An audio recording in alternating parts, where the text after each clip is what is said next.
Buenos días. La Comisión de Capacitación de la Red de Educación Continua les agradece su asistencia a este seminario web. Les hacemos llegar un afectuoso saludo del doctor Enrique Graue, deseando que ustedes y sus familias se encuentren muy bien. A nombre del doctor Alberto Kenoyama, secretario de Desarrollo Institucional, les damos la más cordial bienvenida a este seminario, el cuarto de la serie Planeación de clase con TIC. ¿Cómo voy a calificar? Para el mejor desarrollo de este seminario web, se les solicita hacer uso exclusivo del chat para comentarios y soporte técnico. Y si tienen preguntas para la ponente, favor de hacérnoslas llegar a través del botón de preguntas y respuestas. Quiero agradecer a la maestra Edith Tapia por su disposición para ser ponente de este seminario. Me permitiré leerles una breve semblanza para que la conozcan. La maestra Edith Tapia Rangel es licenciada en Informática por la Universidad Nacional Autónoma de México, maestra en Educación y TIC por la Universidad Abierta de Cataluña y maestra en Entornos Virtuales de Aprendizaje por la Universidad de Panamá. Es docente de la licenciatura en Informática del Sistema Universidad Abierta y Educación a Distancia de la Facultad de Contaduría y Administración y ha desarrollado asignaturas para la misma licenciatura. Asimismo, es subdirectora de proyectos de la Coordinación de Universidad Abierta, Innovación Educativa y Educación a Distancia, COAYET, de la UNAM, donde coordina el desarrollo de proyectos de educación formal, de proyectos de educación continua y de proyectos de creación de recursos educativos abiertos. Bienvenida, maestra, adelante. Hola, buenos días. Deseo que todos en casa se encuentren bien. Después de una semana agitada y difícil, que todavía concluye hoy con eventos extraños en la ciudad. Pero bueno, tenemos que seguir adelante, estar de buen ánimo. Seguimos confinados, entonces, considerando toda esta situación y que el regreso a clases pinta diferente para el siguiente semestre, vamos a iniciar con nuestra sesión 4 del grupo de seminarios Planeación de clase con TIC. Si recuerdan, el primer seminario hablaba de qué voy a presentar en mi clase, qué voy a enseñar. El segundo era cómo lo voy a enseñar. El tercero era cómo lo voy a evaluar. Y este cuarto hace referencia a cómo voy a calificar. En realidad, este seminario tiene que ver un poco más con la cuestión operativa.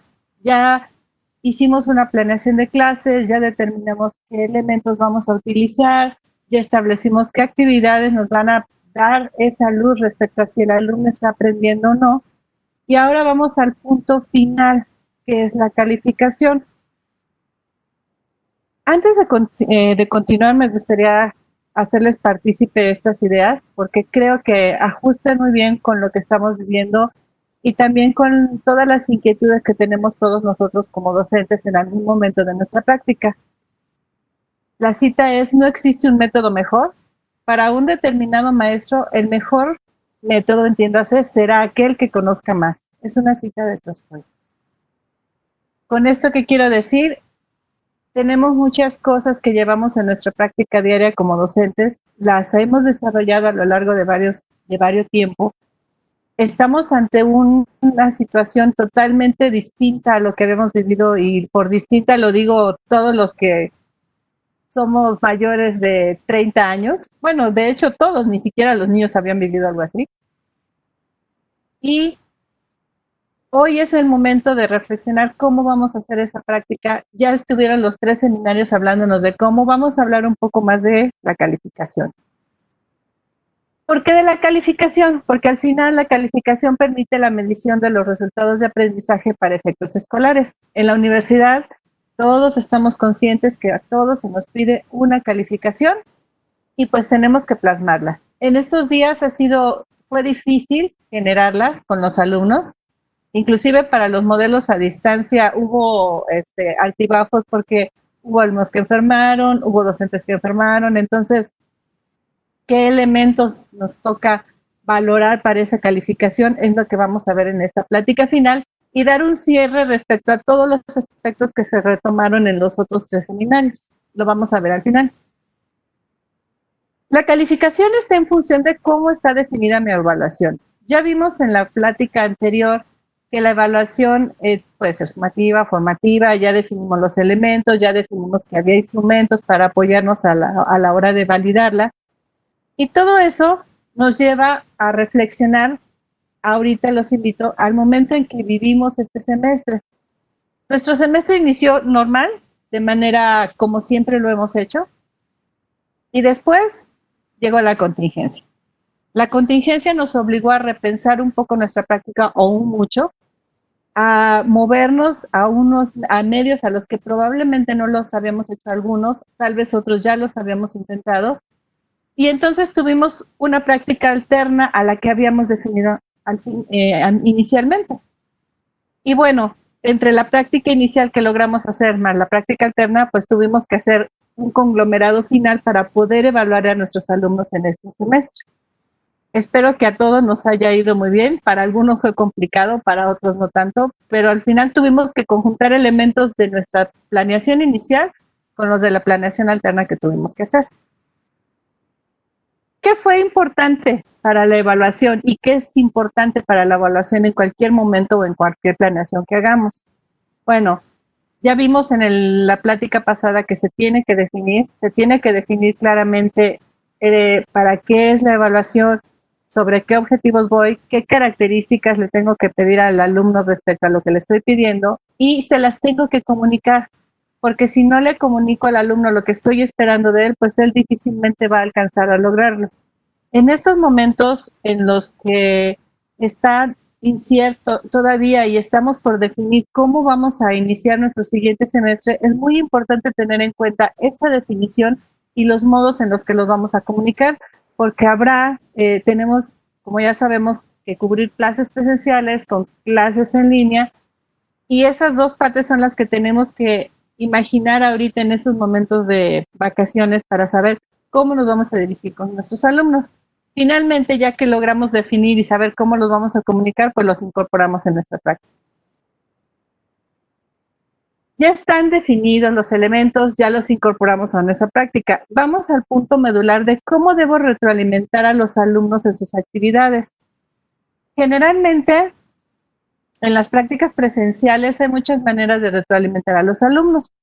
Se les combina de uno en uno, se hace una retroalimentación general, se les regresan sus trabajos y van escritos a mano todos los comentarios que tuvimos respecto a sus proyectos, actividades o productos. Pero ahora tenemos que reinventarnos esas maneras de comunicar y tenemos que ser más asertivos respecto a cómo nos estamos comunicando con ellos y qué les queremos comunicar, porque ya no los vamos a tener muy probablemente frente a frente todo el tiempo. Entonces, ¿cómo nos apoyamos para retroalimentar a los alumnos de las calificaciones y de lo que estamos observando de sus trabajos? Bueno, si ya logramos definir para el siguiente semestre una rúbrica, si recuerdan en la evaluación, era importante tener una rúbrica de qué es lo que espero de cada producto para saber si cumple con el contenido y con los elementos que solicité, tanto de fondo como de forma, para que a través de ella yo identifique las fortalezas y debilidades de los productos de los alumnos y pueda de alguna manera tener todo armado para informarle. Un punto aquí importante que nos gustaría porque el equipo de los 4 personas que impartimos los seminarios estuvimos de acuerdo en esto, recuerden que considerar el número de actividades que decidan calificar. ¿Por qué? Porque este mismo número de actividades es el que tendrán que revisar por cada uno de sus alumnos. Entonces, a la hora de planear, pues consideren actividades más integradoras para que no se saturen ni a ellos ni a ustedes, y sobre todo en estos tiempos en los que todavía no está definido si regresamos todos al aula, si nos quedamos en modalidad a distancia, y no sea tan pesado la carga ni para ellos ni para ustedes. Bueno, ya definimos el trabajo, ya tenemos la rúbrica y nos llega el trabajo del alumno. Tenemos que definir si el trabajo del alumno es adecuado o no a lo que solicitamos, y podemos definir si hay una retroalimentación positiva o si hay una negativa. ¿Qué vamos a hacer en la retroalimentación positiva? Bueno, le vamos a comentar al alumno los aspectos a perfeccionar en su trabajo o en su producto y cómo profundizar. Veamos un ejemplo en claro. Me van a disculpar si el ejemplo tiene que ver con asignaturas de tecnología, pero son las que doy en la Facultad de Contaduría. Por ejemplo, le estoy pidiendo al alumno que revise un texto, que por cierto está en inglés, y que a partir del texto, que es un texto en el que se presentan varios patrones de diseño respecto a arquitectura de software, elija un patrón de los que ahí están y lo analice a fondo.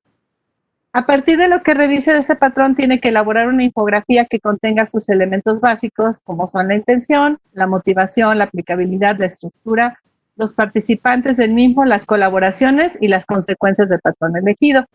Y al final le doy las instrucciones de cómo quiero el asunto o cómo quiero el producto, es decir, incluyo la rúbrica y cómo me lo debe de enviar. ¿Por qué cómo me lo deben enviar? Porque a través del escenario que elijamos al final para comunicarnos o para interactuar con ellos, es como le vamos a pedir que nos incluya o nos envíe su producto. Y entonces en la parte del medio está el producto que ya definió el alumno y que nos muestra, ¿no?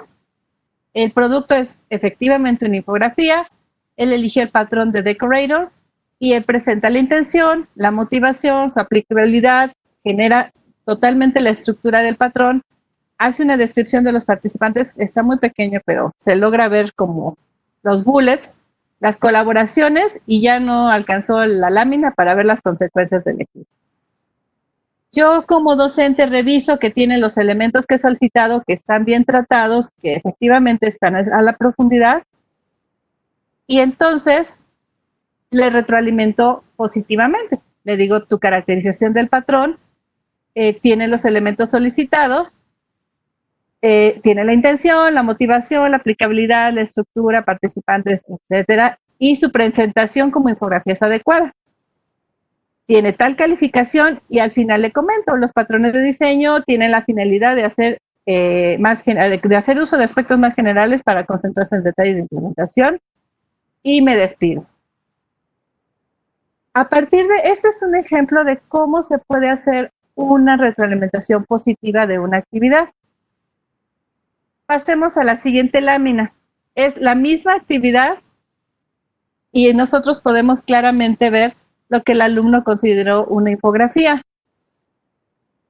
A partir de esa infografía, entonces, vamos a hacer, ya tenemos otra vez nuevamente nuestra petición de la actividad, que es revisar la lectura, elegir un patrón y elaborar una infografía con sus principales elementos.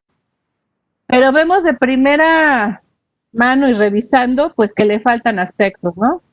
Evidentemente no están identificados elementos como la estructura ni las consecuencias, y en el caso de participantes, que es el círculo amarillo, pues solo me presenta los nombres y no me dice las relaciones. Bueno, entonces ya puedo decirle al alumno que su patrón no cuenta con el patrón que presenta no tiene con los elementos suficientes. El Abstract Factory no contempla la estructura, es decir, no me presenta objetos, clases y relaciones, tampoco me presenta las consecuencias de su uso y en el caso de los participantes no están claramente definidos. Y un punto más, además del punto de fondo, que es que no cumple con los elementos que se solicitaron, es que la presentación puede mejorarse mucho porque esta presentación no es tan adecuada para una infografía. Por lo anterior, asignamos la calificación que nosotros definimos en la rúbrica. En este caso, no le voy a decir cuánto le puse a este alumno por su infografía, pero evidentemente no fue la máxima calificación. Y también le hacemos el comentario de profundización respecto a los patrones de diseño. Le decimos que los patrones tienen la finalidad de hacer uso de aspectos generales para que se concentre más el implementador de sistemas en los detalles. Y nos despedimos de él. Esos fueron los ejemplos de retroalimentaciones positivas y negativas. Si se fijan, efectivamente hay mucho lenguaje de por medio. Afortunadamente hay una rúbrica que nos permite rápidamente identificar los aspectos que quiero o que quise o no quise evaluar, de tal manera que a la hora de estructurar la retroalimentación es más rápido estructurarla porque tengo claro los elementos que faltaron o que fueron correctos. Eso es muy importante a la hora de hacer, de informar calificaciones a distancia. ¿Implica que el alumno conozca las formas? No necesariamente que implique que conozca las formas de trabajo a distancia. Ustedes al inicio, perdón, vi la pregunta y estoy contestando. Ustedes desde el inicio plantean la forma de trabajo y le comentan, estimado alumno, las actividades de distancia las vamos a trabajar de esta manera y yo a través de la retroalimentación, primero desde que te solicito claramente esto y a la hora de calificarte, pues entonces con base en esas rúbricas o listas de verificación, te contesto esto. Para todos es más claro y no hay tanto problema después de aclarar calificaciones, o sea, de decir por qué saqué esto o por qué saqué lo otro.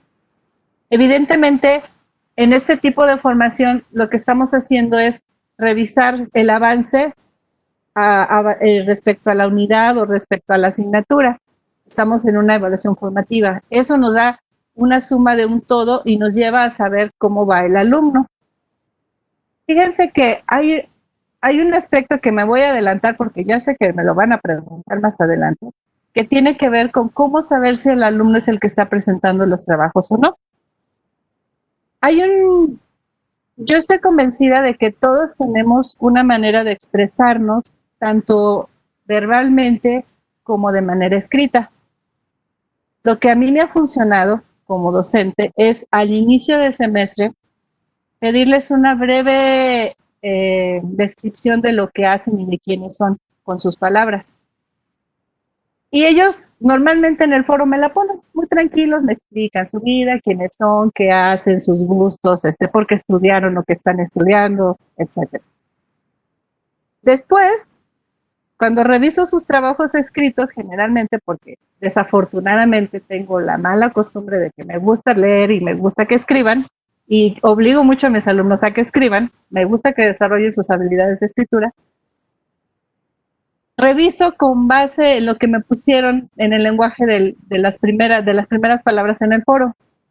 Y es muy, muy marcada la señal, o sea, la escritura es como tu huella digital. Entonces sus palabras son muy parecidas a su manera de expresarse en ese escrito y en los escritos siguientes que presentan. Y más si en todos los productos les piden su propia opinión respecto al trabajo que realizaron. En eso se van a dar cuenta si son ellos quienes los crearon o no.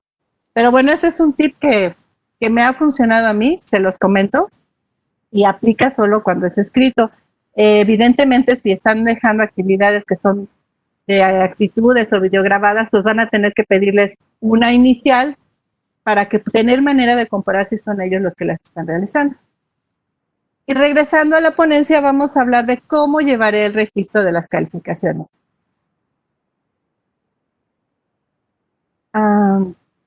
El registro de calificaciones normalmente cuando estamos en modo presencial,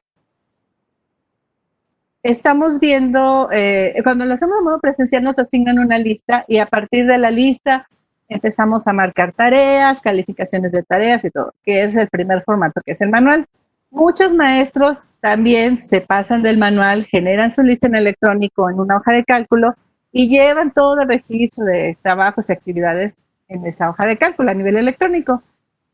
Y hay quienes ya están apoyados por las plataformas y bueno, el registro lo lleva a la plataforma misma donde uno recibe la actividad, la califica y ahí mismo se retroalimenta al alumno y todo el envío se hace a través de la lista. Esas son las formas de registro que podemos manejar. Ahora bien, en estos medios en los que estamos interactuando con presencial y con tecnologías, ¿cómo informaría a los alumnos de sus calificaciones? Ya no alcancé a hacer la pregunta. Los medios para comunicar todas estas actividades, bueno, evidentemente si estamos en presencial, usamos el presencial. Y si estamos en distancia, hacemos uso del correo electrónico, de la herramienta integradora que elegimos, de las redes sociales en algunos casos o de las plataformas educativas. Todos estos son medios para comunicarnos y todos, si se fijan, prácticamente son medios de escribir. Aunque las redes sociales también nos permiten mandar audios. Bueno, de hecho, todos los medios nos permiten mandar audios. Y permítame un segundo. Me están diciendo que quita el video. Listo. O mandar retroalimentaciones por audio, por video o escritas. Prácticamente todos los medios nos permiten hacer eso. ¿Vale? Listo. Si se fijan, el tema de cómo calificar es muy rápido y era o manera operativa y era ya lo último que teníamos que ver respecto a planear tu clase contigo. Sin embargo, vamos a cerrar con los escenarios que planteamos en el seminario 2 respecto a cómo es que podemos implementar estas clases contigo. Si recuerdan, planteábamos 3 escenarios. En todos los escenarios tengo que definir qué voy a enseñar, cómo lo voy a enseñar y cómo lo voy a evaluar. En todos es prácticamente ese mismo número y secuencia de pasos. ¿Qué cambia después? Bueno, la implementación de cómo lo voy a hacer. En el escenario 1 hacemos uso prácticamente solo de herramientas de comunicación básicas como es el correo electrónico. Por eso se fijan, decimos que enviamos el material y la actividad del alumno a través de correo, de Yahoo y en formatos electrónicos. ¿Cómo lo califico? Bueno, recibo esa documentación o todos esos productos. Yo pido, los solicito por correo y ellos me los mandan por correo y a su vez informo al alumno por correo. Esto es, yo, docente, desde mi cuenta de correo, mando correo a todos mis alumnos con mi actividad o con lo que estoy solicitando. Mi alumno recibe mi correo y a través de su cuenta de correo me manda su actividad. Yo, docente, recibo el correo de mi alumno, reviso su actividad y a través de mi correo se lo regreso. Le regreso el correo retroalimentando e informándole de su actividad. Y el alumno recibe el correo y es informado de qué calificación obtuvo. Si se fijan, toda la comunicación se realizó a través de correo electrónico.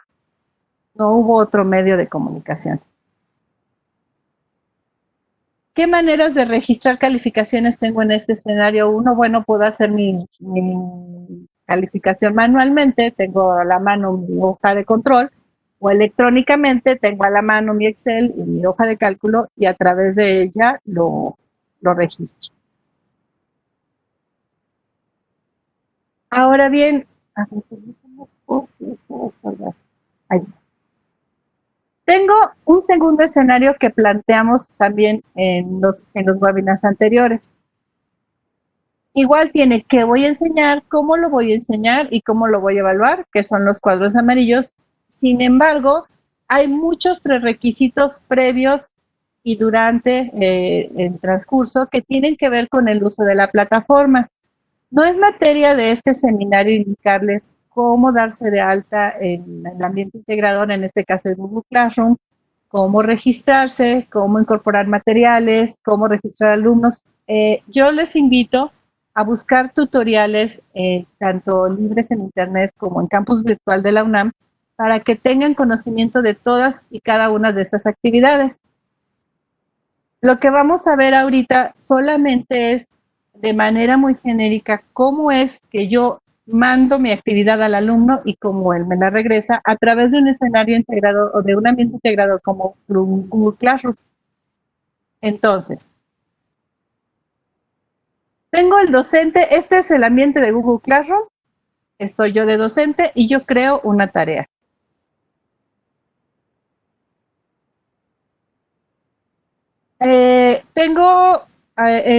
Vi una pregunta que dice si Moodle cobra en celulares. Tiene que estar habilitado dentro del servidor de Moodle la opción de mobile para que los alumnos puedan hacer uso de Moodle Mobile en sus celulares, maestro. Bueno, seguimos con Classroom.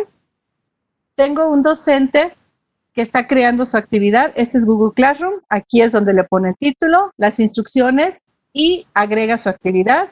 Pone fechas límites, pone de qué temas y si se fijan aquí claramente, pongo la rúbrica que corresponde a ese producto. Es muy importante orientar al alumno.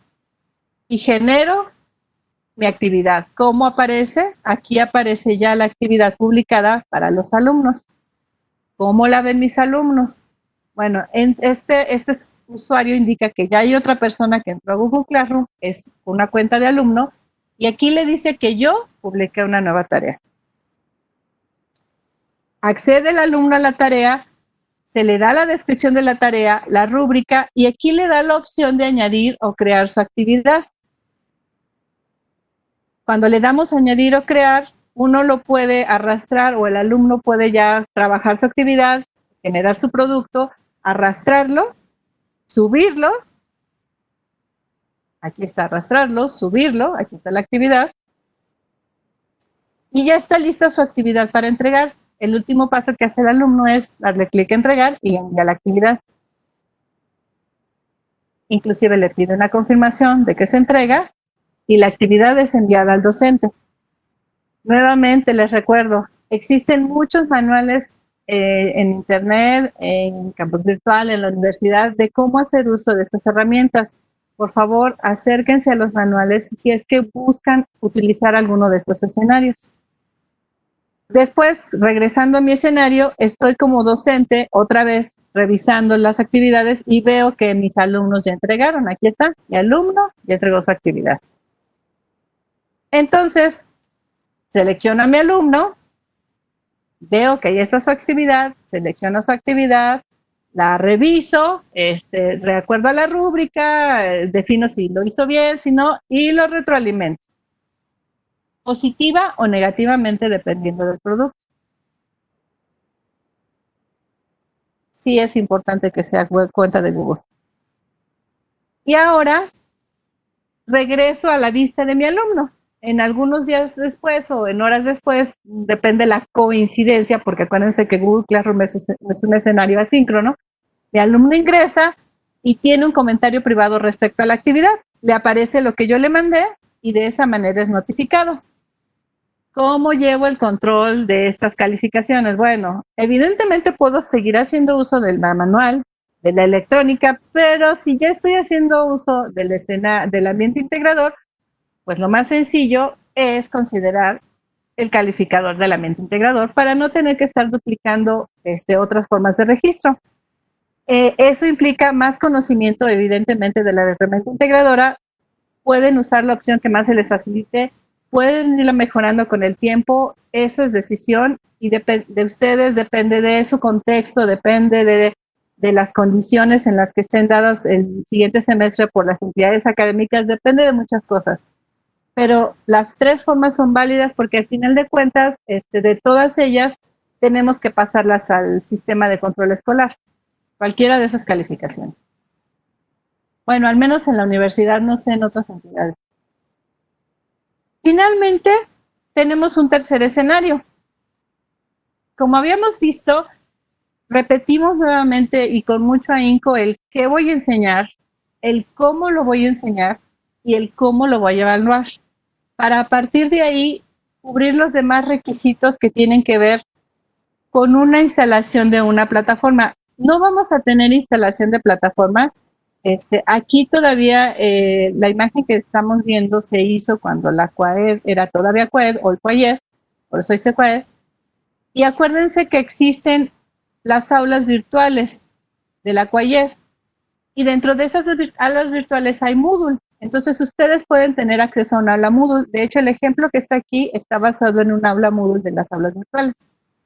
Evidentemente eso implica, previo al qué voy a enseñar y cómo, pues dar de alta, crear la clase y luego definir todos estos pasos para incorporar los materiales y las actividades en Moodle.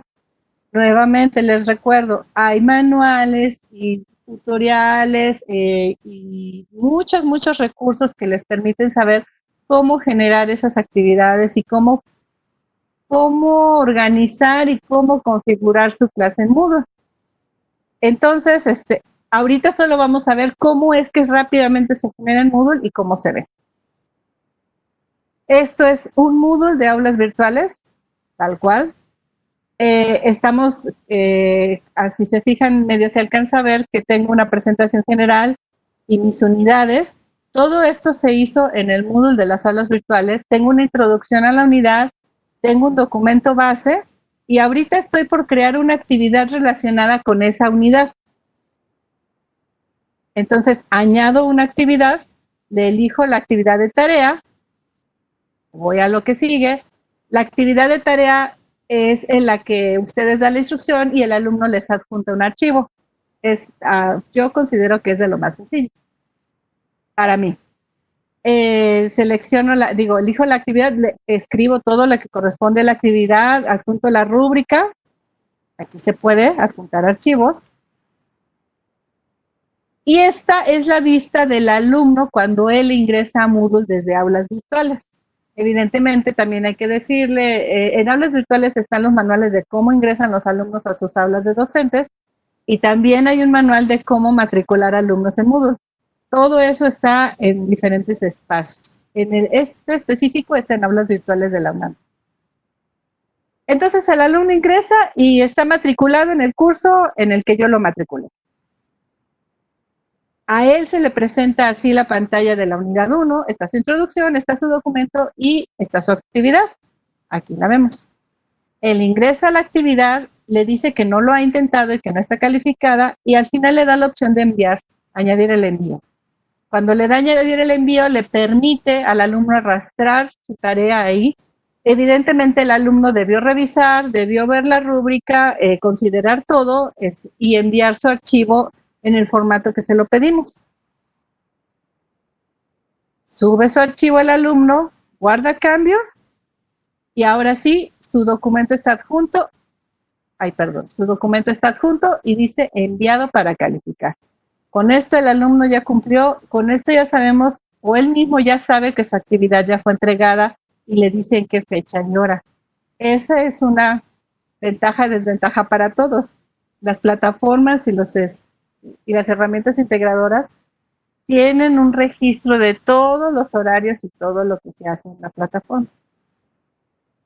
Y entonces, horas después, días después, no, depende de lo que ustedes hayan acordado con sus alumnos. Eso es decisión de ustedes, decirle, alumno, yo te voy a calificar dentro de un periodo de 2 o 3 días después de que envíes. Entonces, todos esos son acuerdos que ustedes deben definir previamente a trabajar con ellos, para que no haya malos entendidos, para que no haya tanto mensaje que contestar de los alumnos. Si ustedes son del inicio claros respecto a qué están esperando y cómo vamos a trabajar, ellos ya no van a tener ningún problema y van a saber qué esperar. Evidentemente hay que invitarlos y combinarlos a que lean, porque también hay alumnos que manda uno toda la lista de cosas que va uno a hacer y no lo lee. Entonces, es recomendable poner al inicio, antes de empezar a trabajar, por favor revisa y lee con cuidado todas las instrucciones. Pero bueno, ese es otro. Esto entonces es mi vista como docente. Yo tengo igual la introducción, lo que está, la actividad, ingreso a la actividad, pero a mí como docente me aparece una pantalla y me dice cuántos participantes tengo y cuántos me enviaron. Si yo le doy ver todos los envíos, entonces me presenta el alumno, el documento que está y la opción para calificar. Desde aquí puedo revisar el documento o bien darle calificar, y desde aquí, justo en esta versión de Moodle que tienen instaladas las aulas virtuales, me permite una vista previa del documento. No en todos los casos, pero en este que es de Acrobat, sí. Entonces aquí lo puedo revisar, aquí doy la calificación, aquí retroalimento positiva o negativamente y le digo guardar cambios. Puede ser que guarde cambios y me tenga que regresar a la pantalla anterior, o guardo cambios y me muestra el siguiente alumno, para que en una sentada pueda revisar a todos los alumnos de mi grupo. Cuando finalizo, a mí me aparece ya la lista y me dice que ya están calificados. Quiere decir que yo ya cumplí con la parte de calificar. Cuando ingresa mi alumno, otra vez a revisar, esta es la vista de alumnos, si se fijan es otro nombre, y ingreso a su actividad, y ahí a él le aparece la retroalimentación de lo que obtuvo. De esta manera el alumno está completamente informado de lo que sucedió. Igual que en el escenario 2, puedo llevar, si no me he acomodado al calificador de Moodle, mi formato manual, mi formato electrónico, o bien hacer uso y explotar el calificador de Moodle para ya no tener que estar llevando registros adicionales al que me lleva la plataforma. También les recuerdo, hay muchos manuales y tutoriales respecto a cómo revisarlos y cómo implementarlos, e inclusive cómo exportar el calificador a un formato de hoja de cálculo. Con esto terminamos lo que hemos compartido en estos 4 escenarios respecto a la planeación de clase con TIC. Todo esto que les presentamos está plasmado en la guía práctica para implementar una estrategia de docencia a distancia en situación de emergencia. La guía está disponible en el campus virtual de la UNAM y fue un esfuerzo de la Subdirección de Proyectos de la CUAYED y de nuestro apoyo de derechos de autor, porque al final viene una guía de cómo hacer uso de recursos que son externos. Entonces, si gustan revisarla en estos días en los que estamos por planear nuestra siguiente clase, está a su disposición. Antes de continuar con las preguntas, me gustaría que se hiciera una reflexión final de todos los miembros de estos 4 webinars, pero no estoy seguro si están los 4 o nada más está Elisa, Leo.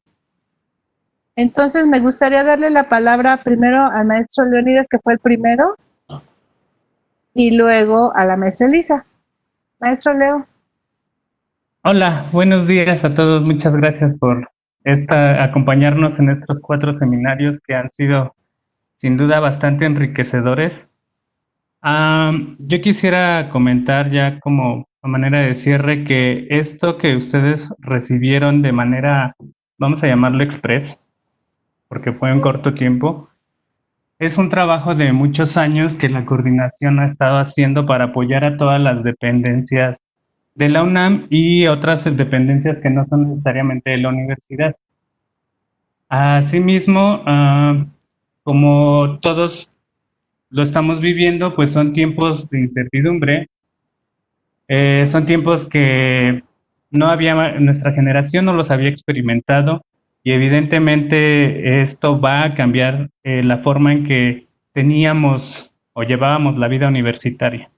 Entonces es un buen momento para la educación en general, para repensarse, es un momento para que los profesores también piensen en su quehacer, en su labor, se adentren en el uso más de las tecnologías, echemos a volar la imaginación y podamos también incursionar en otros escenarios. A todos los que no han estado familiarizados con el uso de tecnologías, una recomendación sería que no se agobien.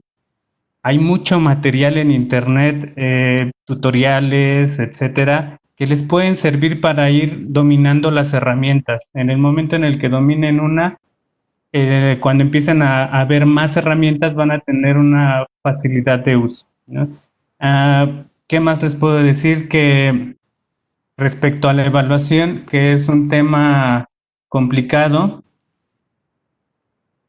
les recomiendo que no únicamente se queden con lo que escuchan en seminarios, en conferencias, sino que puedan darse un clavado a leer teóricamente qué es la evaluación, cómo la están planteando, cómo se plantea la evaluación en escenarios en educación a distancia. Por ejemplo, leíamos una pregunta sobre las rúbricas que nos decían que dónde las pueden descargar. Las rúbricas no se descargan de esta forma, es decir, las rúbricas son instrumentos que elaboran los profesores a la medida. ¿Se pueden evaluar contenidos teóricos? Sí. ¿Se pueden evaluar contenidos prácticos? Sí. Pero lo interesante de esto es que ustedes están identificando qué es lo que desconocen y qué es lo que conocen a fin de que puedan hacer una investigación más profunda sobre estos temas y puedan plantear o generar ambientes adecuados que los lleven tanto a ustedes como a sus alumnos a lograr los objetivos de aprendizaje. En suma, me parece que esto es bastante enriquecedor, el ida y vuelta de participantes, de preguntas, de respuestas, de plantearnos también situaciones como las de ahora y pensar en el futuro de la educación, en cómo estamos visualizando las universidades, la educación para el futuro, en cómo los profesores se sienten ante esta situación, en cuáles son los retos para las administraciones futuras y sobre todo pensar en los alumnos. Esa es una parte fundamental de todo esto. Sin alumnos no tenemos nada. Entonces es necesario que piensen en cuál es el futuro de la universidad, defiendan, si es necesario, la universidad, la institución, su labor docente, su quehacer, y en general la educación. Voy a cederle la palabra a Elisa Campero para que igual haga su cierre. Gracias, maestro. Pues como vieron, muy apasionadamente ya participamos todos de lo que hacemos con mucho gusto, con infinitas ganas de que todo lo que se construye en la universidad con nuestra colaboración se les haga llegar. Como bien dijo el maestro Villanueva, estamos en tiempos en los que debemos cuestionar nuestra labor docente, no solo como parte de nuestra persona, sino como parte de una institución.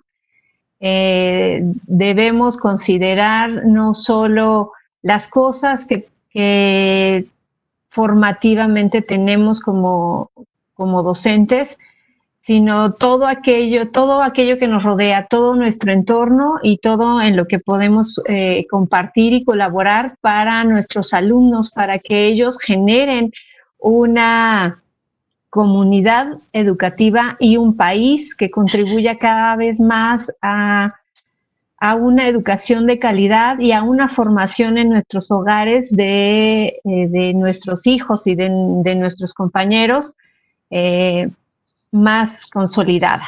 Hay muchas dudas, hay muchas cuestiones que he estado viendo en los chats de qué herramientas usar. Entiendo que la inquietud como docentes, que no estamos necesariamente acostumbrados a utilizar las herramientas, sea el uso de las herramientas.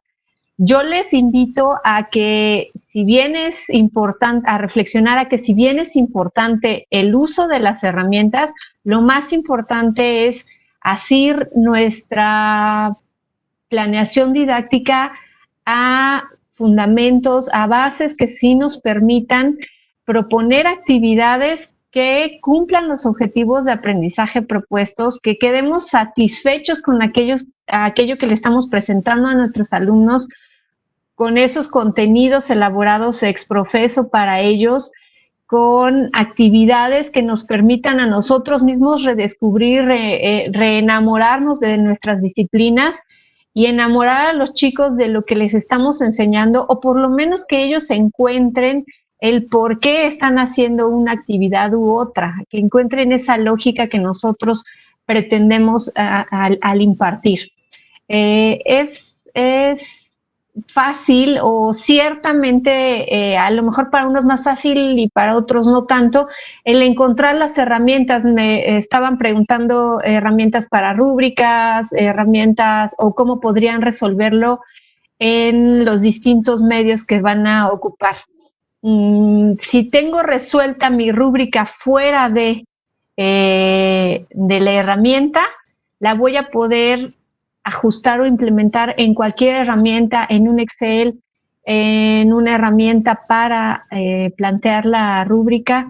No se preocupen tanto por los medios, sino con los cómo, sino con los qué. ¿Qué estoy poniendo? ¿Cómo lo estoy llevando a cabo? Ya lo van a ir descubriendo y se van a acomodar con una herramienta u otra.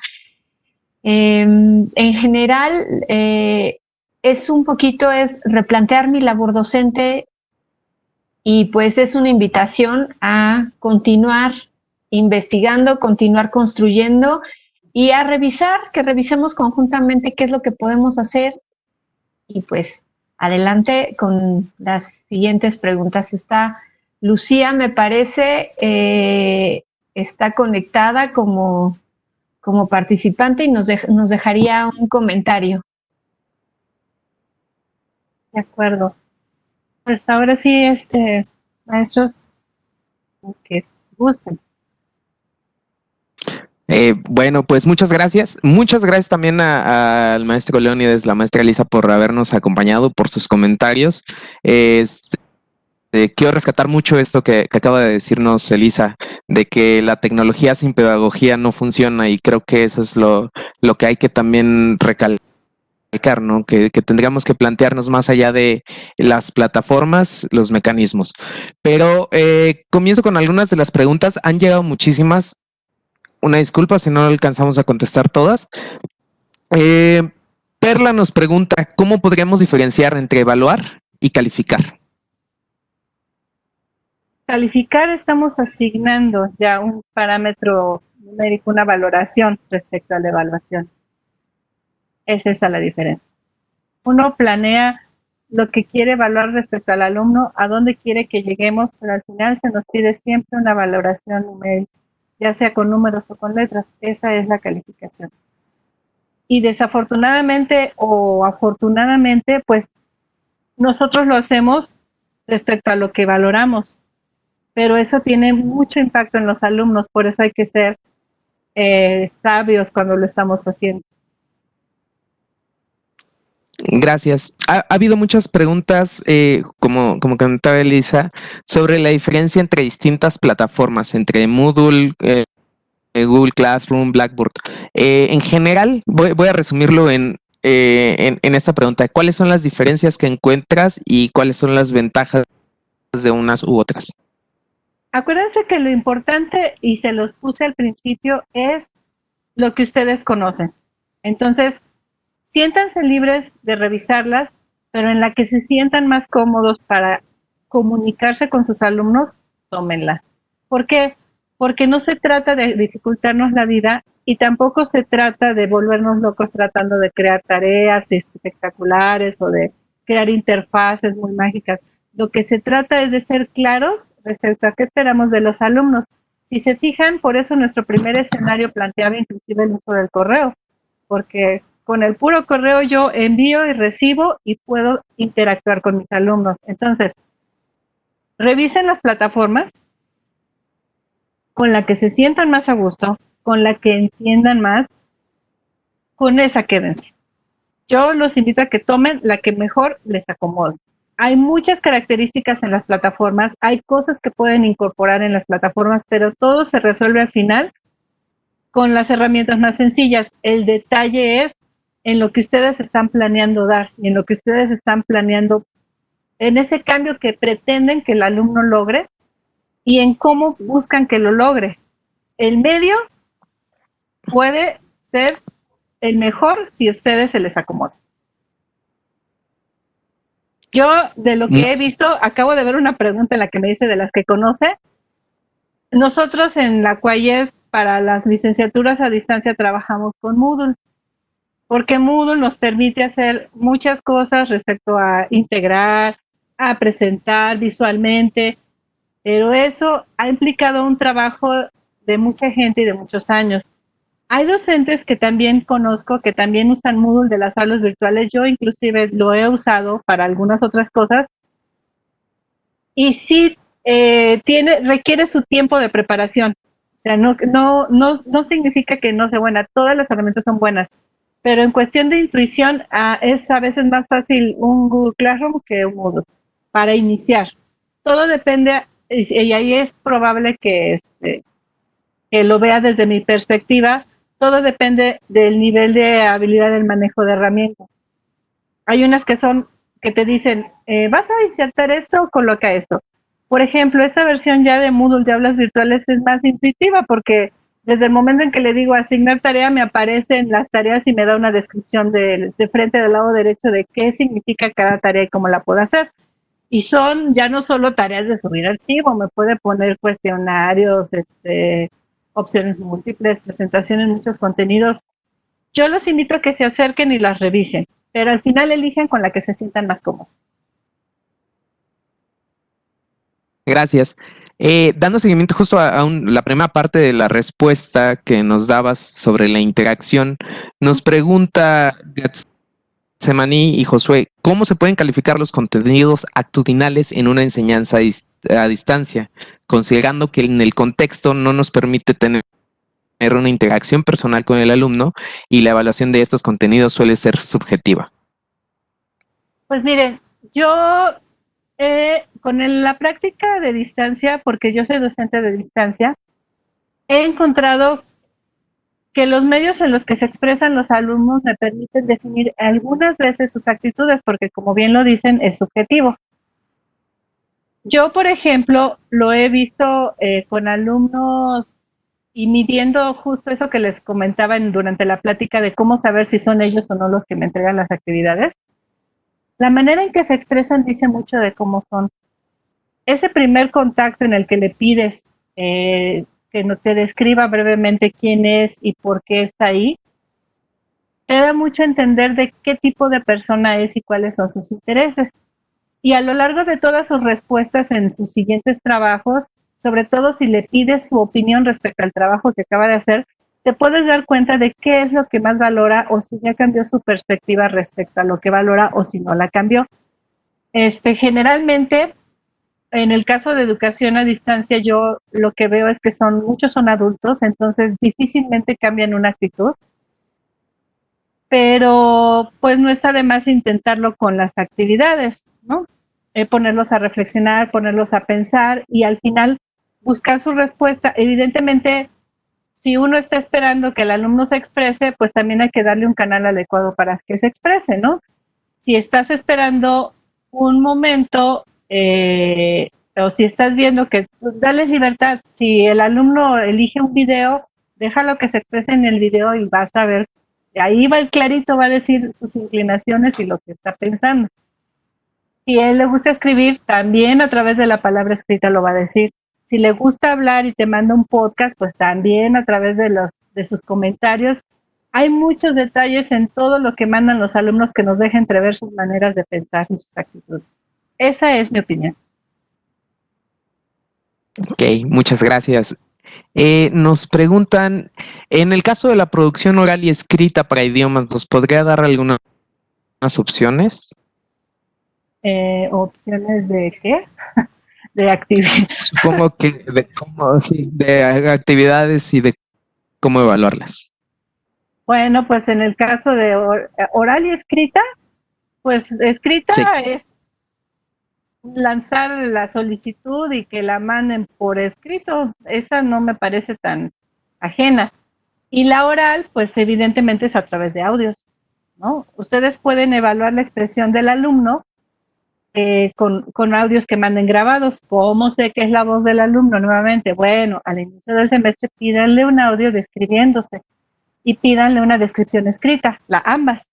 Y con eso ustedes evalúan si es un lenguaje el que está utilizando. Esa sería como lo resolvería.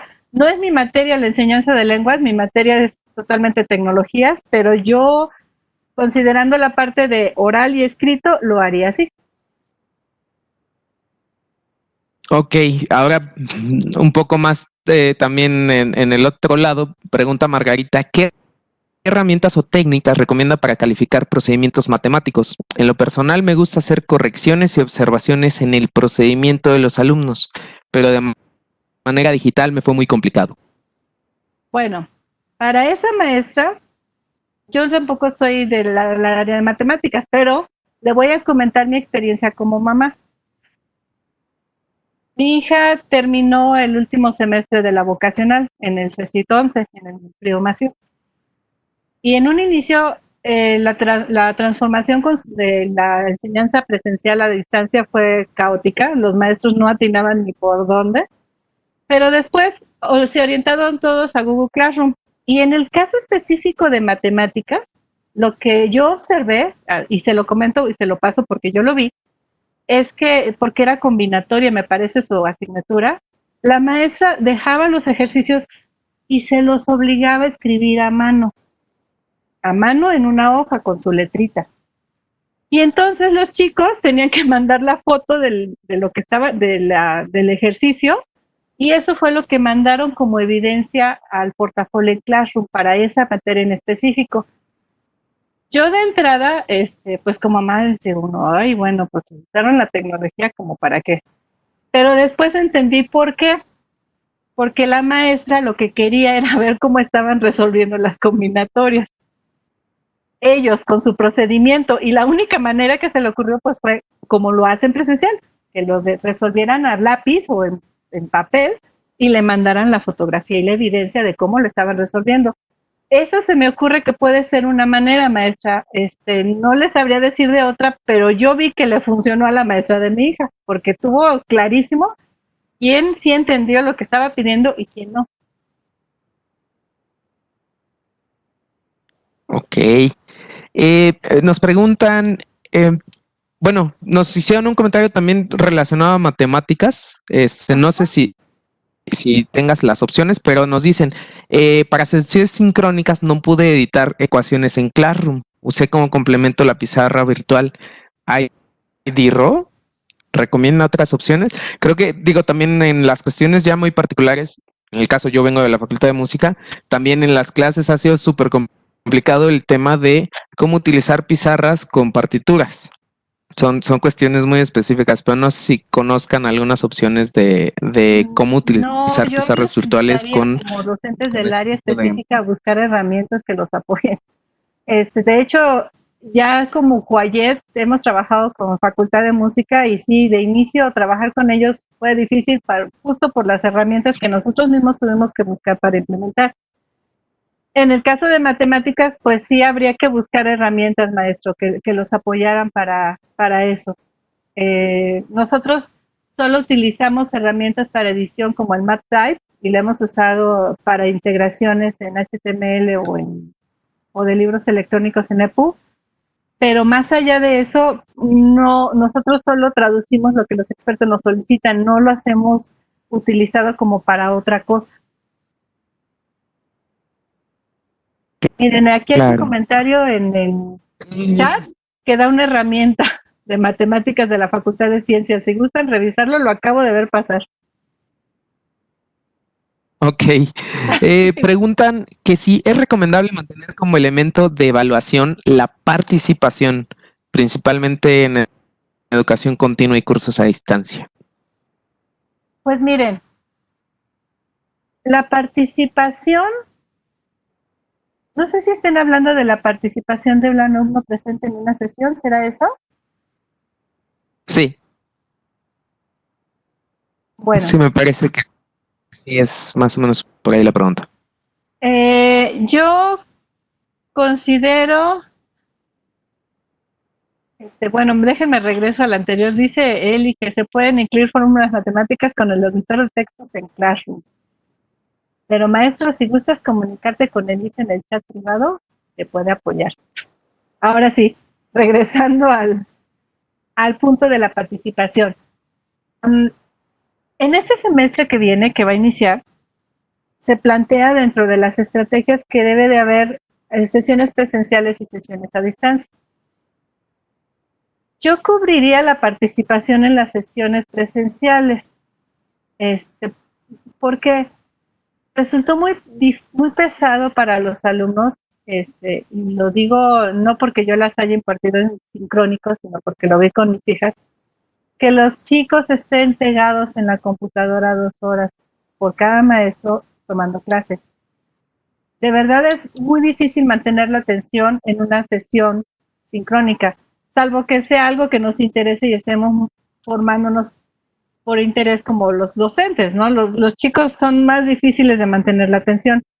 Yo sugeriría que la participación la consideraran poco si es en distancia y si la van a hacer uso de ella y estamos en presencial, la tomen mejor del presencial. Yo. Es más importante su trabajo y lo que estén expresando y cómo se desarrollan cuando están en distancia, porque es difícil medir la participación. Ok, tengo 3 preguntas más que me parecieron también muy, muy interesantes. La primera es, si detecto que el alumno no hizo su trabajo escrito porque su modo de expresión es diferente, entonces, ¿qué tan válido y sustentable es asignarle una calificación negativa, pensando que el alumno se puede quejar y cómo sustento mi dicho? Eso es, como usted dice, uno se da cuenta por el lenguaje que está utilizando. Yo lo primero que hago es hablar con el alumno directamente y enviarle un mensaje y comentarle que veo que su actividad es diferente y que no es su lenguaje, que me comente qué está pasando. si hay algo que nos permite esta comunicación directa en distancia es hablar directamente con ellos. Aunque ustedes no lo crean, los alumnos que son más reticentes a hablar en presencial son los más activos en distancia porque digamos, la virtualidad los vuelve valientes y son más capaces de expresarse a través de los correos o del chat. Yo primero hablaría con él. Así, de hecho, así lo hago. Hablo con él y le explico lo que estoy viendo y lo que estoy pensando y le doy la oportunidad pues de que me comente qué está pasando. Generalmente todos, en cuanto se dan cuenta que la maestra o el maestro los confronta, de inmediato reaccionan y regresan a la conducta que sí debe de ser. O sea, no es muy grato verse sorprendido por el maestro, en mi experiencia. Más allá de eso, no me ha tocado lidiar con uno que reincide y reincide y reincide. Yo creo que si reincide, pues sí habría que hacer del conocimiento de la coordinación académica lo que está pasando, igual confrontando. Afortunadamente tenemos las evidencias del video o el escrito original con lo que está pasando y los comentarios que yo le he enviado. Y también son válidos los mensajes que él me ha enviado, porque a través de ellos puedo saber, hablando de actitudes, qué es lo que está pasando con el alumno. Ok. Nos preguntan si es recomendable la estrategia de aprendizaje basado en problemas en educación a distancia. Por supuesto, cualquier estrategia es correcta, es válida y acuérdense que la estrategia depende mucho del tipo de conocimiento que quiero enseñarle a mis alumnos, que quiero que aprendan. La de basada en problemas es perfecta y es perfectamente implementable también en distancia. Y es válida y es buena. Preguntan, ¿cuáles son los criterios que sigues, tu maestra, para asignar la máxima calificación en educación a distancia? ¿A un alumno? Sí. O yo como docente a distancia, en el caso específico mío, soy docente de la Facultad de Contaduría y Administración. La Facultad de Contaduría y Administración nos invita cada semestre a formular un plan de trabajo. El plan de trabajo consiste en informar al alumno la manera de trabajo, informarle las actividades que debe de cumplir, en qué periodos y qué calendarios, y los criterios de evaluación de esas actividades. A través de eso, el alumno, bueno, evidentemente por eso les decía que luego hay que decirles que lean, porque hay alumnos que no leen. El alumno puede saber desde un inicio cómo es que se va a implementar toda esta revisión y qué es lo que tiene que cubrir en cada paso. Aparte, hay un apartado dentro del plan de trabajo que dice cómo será asignada su calificación. Hay libertad de la facultad para asignar cierto porcentaje, en el caso específico de Conta, a las actividades de aprendizaje y cierto porcentaje a un examen final que también es obligado en la facultad. Es obligado el examen, pero no es obligado el porcentaje de valor de ese examen respecto a la calificación. Uno como docente lo decide.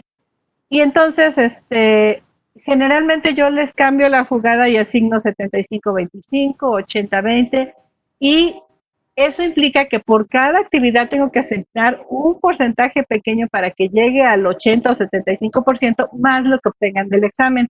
Y sí hay manera, a través de todo eso, que los alumnos saquen la calificación bien. Sí existe, sí ha habido.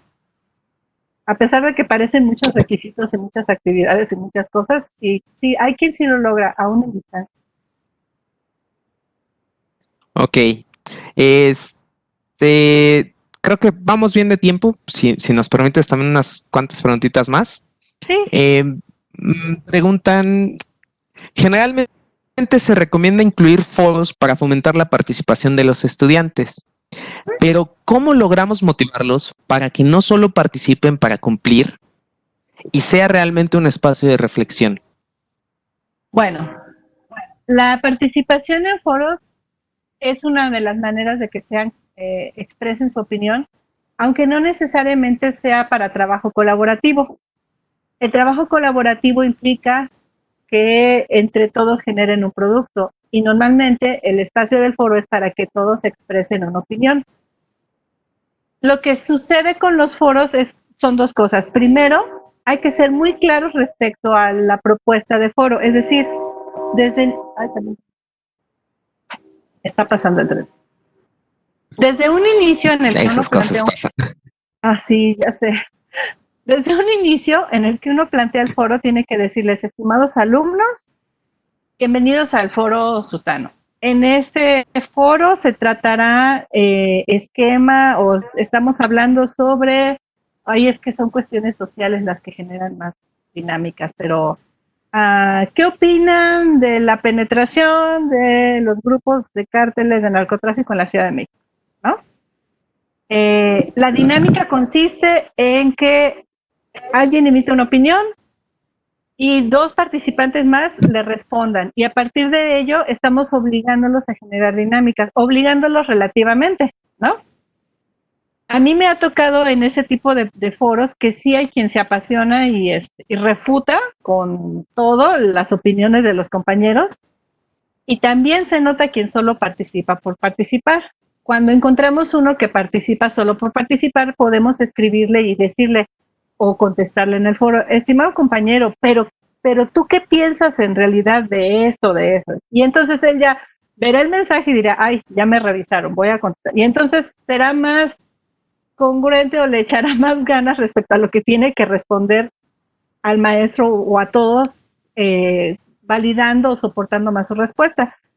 El foro es valioso siempre y cuando el docente esté al tanto de él y esté constantemente revisando y metiendo su cuchara, digámoslo así, para que los alumnos participen. Un foro, si lo dejan solo y no dan instrucciones claras de cómo se debe trabajar, no es una muy buena herramienta. Sí tiene su dinámica y sí hay que saber. Yo les invito a que lo prueben, a que vean cómo les funciona y a empezar a aprender trucos de cómo hacer que los chicos se incentiven y se motiven. Los chicos se incentivan en el foro si ven que ustedes están participando. Eso es cierto, ¿eh? O sea, si ven que el maestro está activo, luego se dice, ay, no, sí está activo, entonces empiezo a contestar, también yo. Y conforme lo voy retando respecto a las respuestas, entonces él se vuelve más respondón, digámoslo así, y empieza a contestar más cosas. Y se genera entonces de realidad un foro de opiniones respecto a los temas o temáticas que queríamos que opinar. Eso es lo que me ha sucedido a mí. Ok. Bueno, está igual y más o menos nos lo contestó el maestro Leónidas, pero también la quiero formular. Nos dicen, si bien no existen rúbricas o herramientas de evaluación universales, sí existen guías para crearlas. ¿Podría mencionar algunas a las que se pueda tener acceso en línea? ¿Se refiere a herramientas para rúbricas? Sí. Es que esas las mencionaron en el seminario 3, pero anda por ahí. Entonces podrían ir al video en el canal de YouTube. Puede para ser, que revisen ya el me video está 3. apoyando Elisa. Dice que una de ellas es Rubistar. Y Ok. yo sugiero también Uh-huh. que lancen una búsqueda en Google y pongan Rubistar versus y les van a aparecer más herramientas similares a Rubistar. Ok, muchas gracias. Uh-huh. Esta pregunta puede causar controversia, como decías. Y también invito, si gustan a Elisa y Leónidas comentar algo en esta pregunta, adelante. ¿Es una realidad que nuestros alumnos no tienen acceso a un equipo? Bueno, no todos nuestros alumnos tienen acceso a un equipo o a internet para el trabajo a distancia. Okay. ¿Qué vamos a hacer como institución para no dejar fuera de estas actividades a estos alumnos? Bueno, creo que como institución... A ver, ¿vas, Leo? Ok, muchas gracias. Es sumamente interesante la pregunta en el sentido de que la educación no únicamente es enseñanza-aprendizaje, también existe la política educativa. La pedagogía, por ejemplo, estudia todo el fenómeno educativo como un todo. ¿no? No solamente como la parte de enseñar, como la parte de aprender, como la parte de estrategias, de la didáctica, no. También hay que pensar en política educativa que nos ayude a solventar este tipo de problemas. Yo lo comentaba en el primer seminario cuando platicábamos, es cierto que tenemos un problema de desigualdad. No todos tienen acceso a este tipo de educación. Hay zonas muy alejadas del país y también zonas muy cercanas a la Ciudad de México en la que se vive con profunda pobreza. Y entonces hay que pensar en cómo instrumentar políticamente una serie de programas o proyectos que ayuden a fortalecer este tipo de dificultades. Por ejemplo, en la UAM generaron un programa de equipamiento para sus alumnos. En el momento en el que se vino la contingencia, ellos tuvieron que generar una política interna para equipar a sus alumnos. Pero lo mismo pasa en el presencial. Cuando tú estás estudiando medicina, a lo mejor no tienes los recursos económicos para comprar el libro, para comprar los insumos, o en odontología, o en arquitectura, o en cualquier otra área de conocimiento en el cual te demande hacer un gasto más amplio en educación, en tu educación. Entonces aquí hay que pensarlo desde otras formas, hay que invitar a la sociedad civil, hay que invitar a los profesores, a los políticos, a todo el mundo a pensar qué es lo que vamos a hacer con nuestra educación. Nuestra educación me refiero a términos generales del país. O sea, ¿qué vamos a hacer como instituciones de educación para que podamos garantizar de una u otra forma el acceso a este tipo, bueno, a esta transición que estamos viviendo, que es de lo presencial a lo virtual? Muchas gracias, maestro. Elisa o Edith, no sé. Pues realmente comentarles que evidentemente hay muchas cosas que cambiar y estamos apoyando a las autoridades para que eso se dé. Por eso se creó la CUAYER y también justo por eso se amplió el poder de la biblioteca digital. Yo los invito a que hagan una revisión en estos momentos de la biblioteca digital de la UNAM, porque sí tuvo un incremento en su acervo y hay inclusive por ahí una iniciativa de dar préstamo equipos a los alumnos, por una parte. Por la otra, también consideren que si bien el alumno no tiene acceso a tecnología tan sofisticada como un iPad o una computadora, prácticamente todos lo tienen para un dispositivo móvil, aunque no sea de inteligente, sí, un pequeño. Entonces, ese pequeño dispositivo, por muy pequeño que sea, permite la comunicación entre alumno y maestro. Si recuerdan, el primer escenario solamente consistía en el correo electrónico. Bueno, el correo electrónico es porque me permite enviar y recibir mensajes y archivos. Si a través del SMS puedo lograr esto con mis alumnos también, pues estoy avanzando mucho. Yo considero, hay maneras de lograrlo, pero sí es necesario conocer las condiciones de los alumnos. Eso, evidentemente. Claro. De hecho, si no me equivoco, al inicio de la pandemia, cuando se estrenó la página de aulas virtuales, no, perdón, bueno, fue una de las páginas de CUAED, planteaban varios escenarios y obviamente mencionaban ventajas de gestión del docente o de su clase con sistemas como Moodle o Google Classroom, pero también hablaban de la facilidad y creo que tenían considerado incluso la comunicación con los alumnos a través de WhatsApp. Es justo lo que les digo, hay cosas que desde un dispositivo, aunque no es inteligente, sí se pueden hacer. Así es. Y me gustaría cerrar, me parece que ya están poniendo en el chat mis colegas de la Comisión de Capacitación la liga para que se inscriban para la constancia. Pues sí me gustaría cerrar con una pregunta igual como para un cierre incluso de esta temporada de seminarios web, que me parece muy interesante. Igual, si quieren participar, Elisa, Leónides, también están invitados. Nos preguntan, ¿cómo construir comunidades de apoyo de maestros?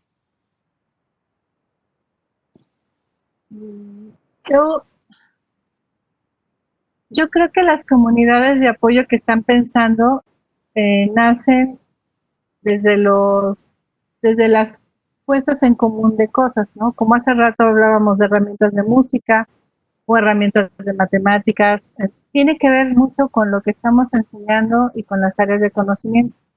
Yo las armaría de acuerdo a cómo están estructurados por colegios en las facultades, que se acerquen a sus colegios. Voy a hablar por el caso mío propio, que es el de la Facultad de Contaduría. No estoy cierta de cómo está en otras escuelas, pero en la Facultad de Contaduría hay un colegio por cada área de conocimiento de las 4 carreras que hay, ya sea, bueno, de hecho hay varias. En informática hay para seguridad, hay para redes, hay para sistemas. Esos grupos o colectivos de docentes normalmente se reúnen en seminarios cada mes, cada 2 meses, y están en un grupo de WhatsApp. No sé si sea el caso de todos, pero yo creo que el inicio de ese grupo es bueno para compartir todas estas experiencias que les han funcionado, compartir buenas prácticas y mejorar sus prácticas docentes o innovarlas justo ahora que estamos en etapa de innovación y de blended learning, de mezclas de modalidades. Yo me acercaría a mi grupo de colegios en las escuelas o facultades, en el caso de las facultades. En el caso de la educación media superior, me parece que también hay colegios por áreas y en otros niveles pues deben de funcionar también por áreas, maestros afines a las áreas de conocimiento. No sé si Leo o Eli tengan algún otro opinión. Sí, yo. Otra forma que pueden encontrar para generar comunidad es a través de la escritura y la publicación. Participar en foros, ir a congresos, estar al tanto de lo que se está haciendo en materia de lo que a ellos les interesa, es decir, de sus intereses académicos, e ir generando redes, ¿no? Esto ayuda muchísimo en educación a distancia. Por ejemplo, aquí tenemos un espacio y entre ustedes seguramente ya empezaron a socializar correos o empezaron a escribirse para empezar a tejer estas redes. Esto ayuda muchísimo en el sentido de que además de conocer internamente a su comunidad, pueden saber lo que están haciendo en otros lados, leer lo que están haciendo, ver qué les sirve, ver cómo aportan, si aporta eso para que ustedes lleven a cabo su labor, o si tienen algo que decir ustedes en sentido de que hagan un artículo, publiquen una experiencia, generen una estrategia y la quieran socializar, etcétera. Entonces, esa sería otra forma. Es muy importante, perdón, es muy importante. Es muy importante que compartan sus experiencias. Si ustedes ven en las sesiones de los chats, que justo estaba entretenida contestando algunas cuestiones de chat, es muy importante que compartan experiencias, porque la experiencia que les resulta a ustedes más vana o cuestiones que para ustedes sean operativas, incluso de resolverse en minutos, para otra persona puede resultar sumamente valiosa. Es muy importante esta parte de ubicar publicaciones, es muy importante contribuir a esas publicaciones, pero sobre todo que pierdan ese miedo a compartir conocimiento. Si algo nos hace falta en la UNAM es compartir experiencias y conocimiento. Hay cuestiones que nos tardamos más en resolver en uno o en otro lado simplemente porque no conocemos lo que el otro ha hecho previamente. Entonces, desde grupos de WhatsApp hasta redes formales o participar en comités, etcétera, ya más universitarios, puede funcionar. La cuestión es justo trabajar colaborativamente y compartir experiencias. Estamos muy expuestos a ser sujetos de valoraciones y de comentarios. No es momento de pensar en eso. Justo necesitamos hacer un cambio como docentes en nuestra labor y no solamente tiene que ver con la forma de implementar nuestras clases, sino justo en todo lo que nosotros hacemos como docentes directamente impartiendo. Entonces, compartamos, no nos preocupe si es una experiencia muy práctica, si es una experiencia mayormente fundamentada, son experiencias docentes que nos han funcionado o no y que le servirán a alguien para tener un referente para su propia labor. Bueno, pues muchísimas gracias, maestra Edith, maestra Elisa, maestro Leónides. Están compartiendo ahora de nuevo en el chat la liga para validar la permanencia en el seminario. Les pido que por favor todos lo tomen ahí. Les recuerdo que tanto este seminario como todos los seminarios que están generado por parte de la Comisión de Capacitación de la REDEC se encuentran en el canal de YouTube, y les cedo la palabra justo a la presidenta de la Comisión de Capacitación de la REDEC, la maestra Adriana Arreola. Muchísimas gracias, Mario. Muchísimas gracias a los ponentes que nos compartieron su aprendizaje el día de hoy. Hoy terminamos el primer bloque, la serie de seminarios que ofreció la Comisión de Capacitación de la REDEC. Quiero compartirles que realizamos a partir del día 17 de abril. Llevamos más de 20 seminarios.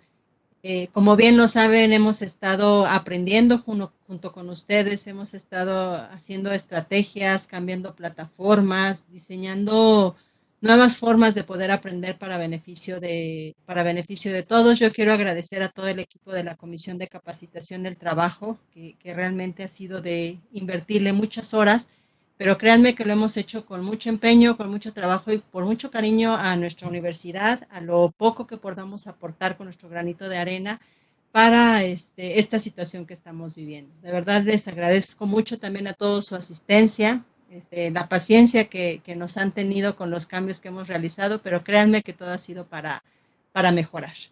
Entonces, bueno, no me queda más que agradecerles a todos y desearles un excelente día. Comentarles también que las constancias vamos a estar trabajando en la próxima semana en la realización de las constancias correspondientes. Estaremos entregándoselas entre julio y agosto, más o menos trataremos de acelerar el trámite lo más que se pueda, pero bueno, sí, realmente son miles de constancias las que tenemos que realizar ya en este momento. Nuevamente, muchas gracias a todos, que tengan un excelente día, una excelente tarde y, como no, también unas excelentes vacaciones. Muchísimas gracias.